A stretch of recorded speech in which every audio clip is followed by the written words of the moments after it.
Hi guys! It's me, Kami again, ang inyong friend na budget friendly.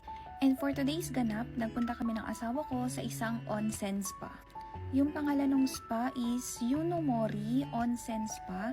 Nahanap lang din namin ito dito sa TikTok. Onsen spa is traditional Japanese bath. First time kong matry itong onsen spa.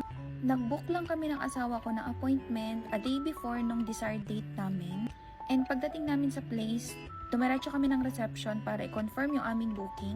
Doon na din kami nagbayad. And yan, bago kayo makapasok dun sa mismong spa, kailangan nyong i-leave yung inyong shoes dito sa mga locker na to. Pipili lang kayo ng number, kukunin nyo yung key, ilalagay nyo yung shoes nyo.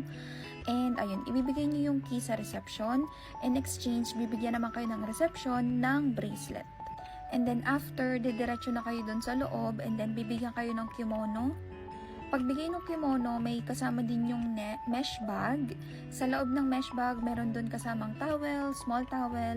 And for me, sa pangbabae, meron silang binigay na underwear na disposable. Sa lalaki, wala talagang binigay. As in, nakahubad daw talaga sila. Separate yung babae and yung lalaki na bath. Ayan yung suot naming kimono.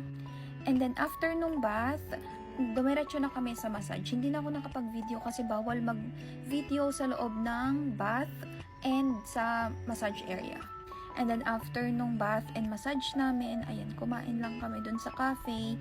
And then late namin nakita na meron din pala silang diner area. So ayan, nag-order muna kami ng small meal. And then ayan, saan namin nakita itong mga curry. And yun, kumain din kami. So nadoble yung kain namin. Medyo mahal yung mga food nila. Yung passion fruit na drink na yon 145 baht. Yung curry rice na in-order ko is 299 baht. The same yung sa asawa ko, 299 baht din yun. Plus water na 60 baht.